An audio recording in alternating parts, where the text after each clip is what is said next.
Some places never close. Not really. Even when the lights go out and the laughter fades, something stays behind, waiting in the salt air, humming in the dark. Tonight, it's the pier that remembers, and someone who never learned how to leave it. He worked the midnight shift because no one else wanted it.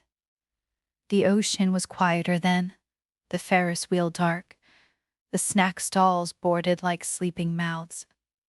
Every few minutes he'd tap his flashlight against the railing just to hear it echo back. It was a ritual more than a job. That night, the wind changed. He heard something soft, graphite dragging over paper, a rhythm that didn't belong to the tide. He followed it down the planks until the mist parted and he saw her. A girl sitting at the far bench, sketchbook open, the glow of a single lamp haloing her outline. She didn't startle when he approached. "You're not supposed to be here after 11, he said, voice half apology. She smiled without looking up. "Neither are you." Her hand moved across the page, the whisper of pencil lost in the wind. When she finally glanced at him, her eyes reflected more light than the sea could ever hold. He wanted to ask her name, but the question felt too heavy for a moment, so fragile. They talked about nothing important. The smell of salt, the gulls that never slept, how the Ferris wheel looks like a clock with no hands. She asked what it was like when the pier was full of people. He told her about laughter bouncing off the railings, about the music from the carousel drifting through the heat.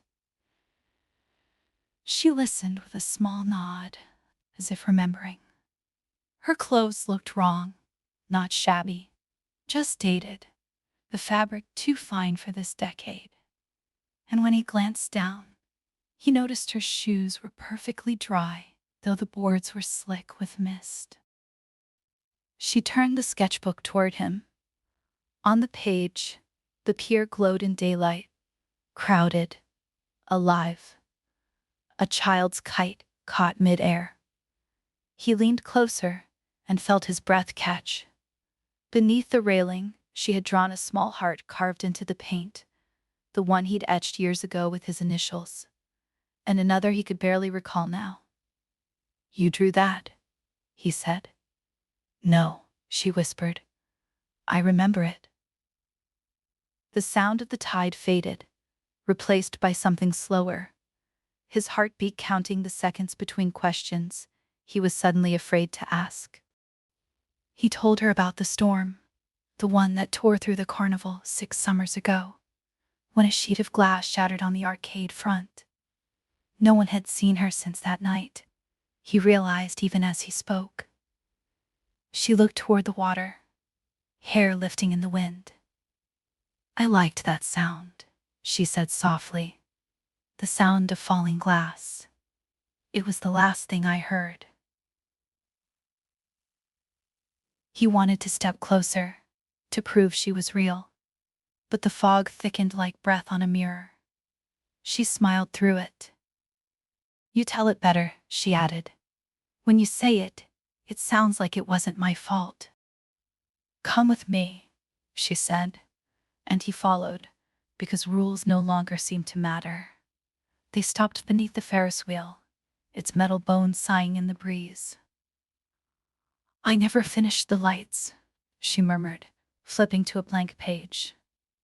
He struck a match, shielding it with his hands, and lit a small ring of tea candles around their feet. The flames flickered, reflected in her eyes, or maybe behind them. In her drawing, the Ferris wheel bloomed with light again, every bulb burning as if refusing the dark. Midnight tipped into morning without warning. She closed the sketchbook and set it on the bench. "Thank you for keeping watch," she said. He reached out, asking, "Will I see you again?" She pressed a pencil into his palm. You already have. When he looked up, she was halfway down the pier, her shape thinning into fog. He called out, but only the gulls answered. On the bench, the sketchbook lay tied with a red ribbon, the page still warm from her hand. Weeks later, the pier opened for summer again. The watchman kept his shift, though now he brought a small sketchbook of his own. Each night he lit a tea candle by the bench and sharpened a pencil, leaving it there before dawn. Tourists swore that when the fog rolled in, one section of the Ferris wheel gleamed brighter, as if freshly painted by moonlight. He'd smile but say nothing. Some promises don't end. They just wait for someone else to keep them. Maybe every light on the water is a promise that didn't sink. Maybe every watcher becomes the watched in time. The pier keeps its secrets, and tonight, it whispered one back. Thank you for visiting. We hope you enjoyed your time here. Please subscribe to keep updated on our next project. You were watching Midnight at the Pier, read by Ashley, visualized by PF Studio.